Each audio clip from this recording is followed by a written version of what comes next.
Good morning students. बेटा आज हम लोग हिंदी लिटरेचर पढ़ेंगे और आप लोगों ने नई बुक खरीद ली होगी, तो उसी में से फर्स्ट चैप्टर आज मैं आप लोगों को पढ़ाऊँगी। वो पहली कविता है मेरी अभिलाषा है। कविता का नाम है मेरी अभिलाषा है। ठीक है, तो आज हम इस कविता को शुरू करेंगे। पाठ 1 मेरी अभिलाषा है। ठीक है, तो अपनी बुक निकाल लीजिए। अगर आपने बुक ले ली तो ठीक है, और अगर नहीं बुक है आपके पास तो जो मैं कह रही हूँ, जो मैं समझा रही हूँ, उसे ध्यान से आप लोग सुनिएगा। ठीक है, चलिए मैं आपको एक्सप्लेन करने जा रही हूँ। कविता मेरी अभिलाषा है। बेटा देखिए, ये हमारी नई बुक है और इसका फर्स्ट चैप्टर है मेरी अभिलाषा है, जो कि एक पोयम है। ठीक है, कविता है, इसका नाम है मेरी अभिलाषा। अभिलाषा यानी इच्छा। मेरी क्या अभिलाषा है, एक छोटे बच्चे की क्या अभिलाषा या क्या इच्छा है, वही इस पाठ में हमें बताया गया है। ठीक है, चलिए हम लोग देखते हैं कविता परिचय, यानी कविता का परिचय, कविता में क्या बताया गया है। बच्चों का मन अत्यंत कोमल एवं निर्मल होता है।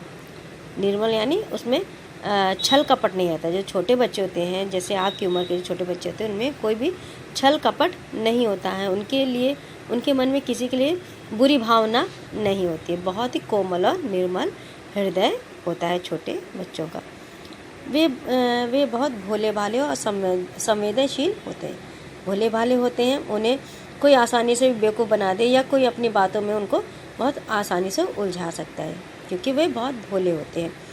और संवेदनशील यानी अगर बहुत ज़्यादा, जैसे मान लीजिए कोई अगर आपके सामने झूठी कहानी कोई कर रहा है तो आप उसे सच मान लेते हैं। और बहुत ही कोमल हृदय के होते हैं और प्रकृति से भी आकृष्ट होते हैं। और उनको नेचर जो होता है, चिड़िया, पेड़ पौधे, घास, हरी घास, आसमान, ये सब बहुत आकर्षित करते हैं छोटे बच्चों को। ठीक है, वे प्रकृति से भी आकृष्ट होते हैं, जिससे उनके मन में सदैव मौज मस्ती, आंतरिक उल्लास आदि के विचार आते रहते हैं। यानी वे, उनको नेचर में घूमना, टहलना बहुत अच्छा लगता है, खेलना बहुत अच्छा लगता है। इसलिए उनके मन में, जैसे प्रकृति हमारी उल्लास से भरी हुई है, उसी तरह उनके मन में, छोटे बच्चों के मन में भी उल्लास होता है। देखिए ये पिक्चर, देखिए कितनी अच्छी पिक्चर बनी हुई है। इसमें बच्चे कितने खुश नज़र आ रहे हैं, है ना। देखिए सब बच्चे इतने खुश नज़र आ रहे हैं, क्योंकि उनके मन में कोई छल कपट नहीं, किसी के लिए बुरी भावना नहीं है। वे एकदम प्रकृति की तरह एकदम कोमल हृदय हैं। कविता में इसी पक्ष को उजागर किया गया। अब कविता में जो पोयम है, इसमें इसी बात को उजागर किया गया कि ये छोटे बच्चे हैं, बहुत ही भोले भाले हैं और इनको किसी बुराई से कोई मतलब नहीं है। और इनकी क्या अभिलाषा है, छोटी सी इनकी क्या इच्छा है, वो इस पोयम में दिखाई गई है। ठीक है, चलिए देखते हैं। सूरज सा दमकूं मैं, दमकना यानी चमकना, चंदा सा चमकूं मैं। कह रहे हैं कि मैं सूरज की तरह दमकना चाहता हूँ और मैं चंदा की तरह चमकना चाहता हूँ। यानी उसकी इच्छा है कि जैसे सूरज आसमान में चमकता है और चांद चमकता है, उसी तरह मैं भी सूरज और चांद की तरह आसमान में चमकूँ। ये देखिए छोटा सा बच्चा है, उसे इतनी समझ नहीं है कि क्या हो सकता है जीवन में और क्या नहीं हो सकता, तो वो बस चाहता है कि जैसे सूरज इतनी तेज़ चमकता है, चांद रात में चमकता है, उसी तरह मैं भी, मेरी अभिलाषा है कि मैं भी चमकूँ। झिलमिल झिलमिल उज्जवल तारों सा दमकूं मैं, मेरी अभिलाषा है। और रात में जैसे आसमान में तारे निकले होते हैं, झिलमिल झिलमिल, उनको देखने में ऐसा लगता है कि वो जल बुझ रहे हैं, तो उसे झिलमिलाना कहते हैं। तो ऐसा लगता है कि आकाश में जो तारे झिलमिल झिलमिल हो रहे हैं और उजाला फैला रहे हैं, उन्हीं तारों के समान मैं भी चमकूँ आसमान पे, मेरी अभिलाषा है। यानी छोटे बच्चे की ये अभिलाषा है। ठीक है, फूलों सा महकूं मैं, विहंगों सा चहकूं मैं। अब फूलों की तरह मैं महकूं, जैसे बाग बगीचे में फूल लगे होते हैं जिनमें इतनी खुशबू होती है, तो वह बच्चा चाहता है कि जैसे इन फूलों में इतनी खुशबू है, उसी तरह मैं भी इन फूलों की तरह महकूं, मैं अपना और सबके जीवन इन फूलों की तरह महका दूँ। विहंगों सा चहकूं, विहंग क्या होता है बेटा, चिड़िया, पक्षी। ठीक है, जिस तरह पक्षी चहचहाते हैं, उसी तरह मैं भी चहकूं, इधर उधर घूमता हुआ, बाग बगीचों में घूमता हुआ फूलों सा महकूं और मैं पक्षियों की तरह चहकूं। गुंजित कर वन उपवन कोयल सा कुहू मैं मेरी अभिलाषा। आप कह रहे हैं कि गुंजित कर वन उपवन सारे जैसे कोयल कूकती है घर में, आपने सुना होगा पेड़ों पे कोयल बोलती है, उसकी आवाज़ से पूरा वन एकदम गुंजित हो जाता है, मतलब पूरे वन में उसकी आवाज़ गूंजती हुई सी प्रतीत होती है। जिस तरह कोयल की आवाज़ पूरे वन में गूंज कर सबको उल्लास से हर्ष से भर देती है, उसी तरह मैं भी कोयल की तरह कूकना चाहता हूँ, मेरी अभिलाषा। ठीक है। नभ से निर्मलता लूँ, शशि से शीतलता लूँ। अब क्या कह रहे हैं, अब वो क्या चाह रहा है कि जैसे कि आसमान है, आसमान एकदम निर्मल है। आसमान में देखिए अगर बादल भी होते हैं तो थोड़ी देर में छंट जाते हैं, आसमान फिर से साफ़ हो जाता है। रात आती है, उसके बाद सुबह आती है, फिर आसमान साफ़ हो जाता है, तो आसमान एकदम निर्मल होता है। तो बच्चा कह रहा है कि मैं आसमान से, इस विशाल आसमान से उसकी निर्मलता ग्रहण करूँ, यानी मेरे जीवन में भी निर्मलता आए, मैं कभी किसी के साथ बुरा ना करूं और ना ही मैं किसी के साथ कभी बुरा होने दूं। ठीक है। तो वह चाहता है कि नभ से निर्मलता लूँ, यानी अच्छी भावनाएं मैं आकाश से ग्रहण करूं। शशि से शीतलता दूं। अब शशि क्या, शशि यानी चंद्रमा। चंद्रमा रात में चमकता है और उसकी छाया में बैठ के ऐसा लगता है कि बड़ा ठंडा ठंडा सा एहसास होता है, ठंडा लगता है, ऐसा लगता है कि शीतलता का एहसास होता है चंद्रमा के, जबकि सूरज में शीतलता नहीं होती है, लेकिन चांद की रोशनी में शीतलता होती है। तो बच्चा कह रहा है कि मैं चांद से शीतलता, उसकी शीतलता यानी ठंडक लूँ।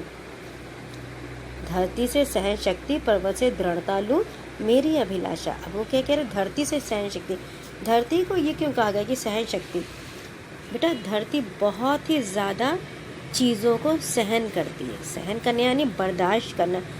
हम धरती पे जीवन लेते हैं, हम क्या क्या नहीं करते हैं धरती पे। इतनी दुनिया बसी है धरती पे, इतनी मोटर गाड़ी है, रेल है, बस है, इंसान है, पेड़ पौधे हैं, पर्वत है, नदी है, तालाब है, झरने, इतना सारा सब कुछ पृथ्वी पर ही है।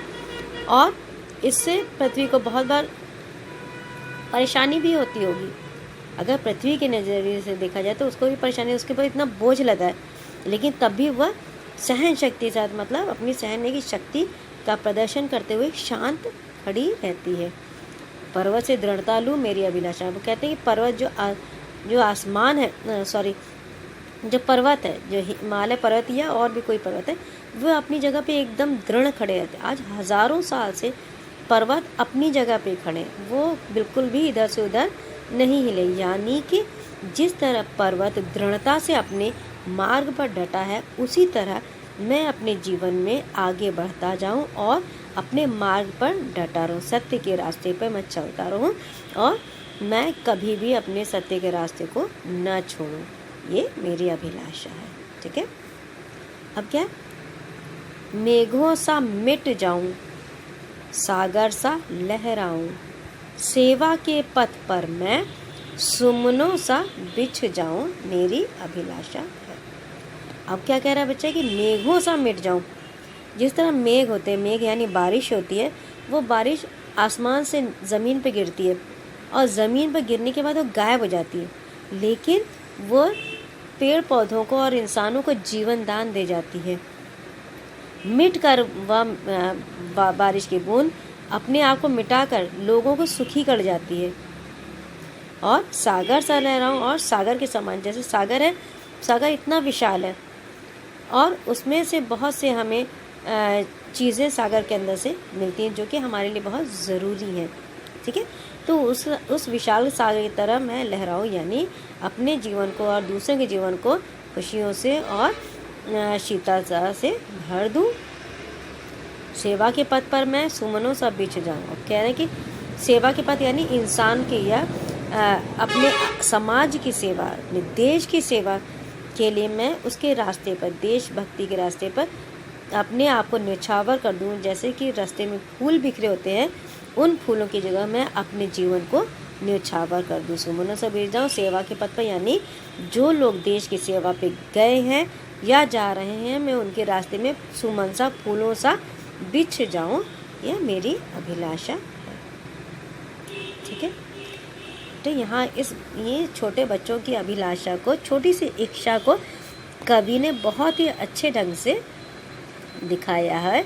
उन्होंने ये बताया कि बच्चे की, छोटा सा बच्चा, उसकी क्या ख्वाहिश होगी, क्या अभिलाषा होगी, वो सब इसमें पोयम में उन्होंने हमें बताई है। ठीक है। अब बेटा इसमें मैं अच्छा हाँ, ये देखिए, ये पोएट नेम बहुत ज़रूरी है। इनका नाम क्या है? श्री द्वारिका प्रसाद माहेश्वरी। ठीक है। ये जो पोएम लिखी है उन्होंने द्वारिका प्रसाद माहेश्वरी जी ने लिखी है। आप लोग होमवर्क में ये पूरी पोएम उतारेंगे, ऊपर लिखेंगे पाठ 1 या अध्याय, मतलब कि पाठ 1 डालिएगा, मेरी अभिलाषा है, यहाँ पे लिखेंगे कविता, और उसके बाद कविता परिचय लिखने की कोई ज़रूरत नहीं है। यहाँ से आप लोग पोएम शुरू कर देंगे। और जैसे इसमें है ना 5 लाइन्स इधर, फिर 5 इधर, फिर 5 इधर, फिर 5 इधर। ठीक है। इसी तरह से अच्छा सा सुंदर सी राइटिंग में होमवर्क में करेंगे। ठीक है। इसको क्लास वर्क मैंने आपको समझाया है, और होमवर्क में आपको इस पूरी पोएम को लिखना है। और इनका नाम श्री द्वारिका प्रसाद माहेश्वरी ज़रूर डालेंगे, ये नाम ज़रूर डालेंगे। पोएट का नेम है, ये पोएम इन्होंने ही लिखी है।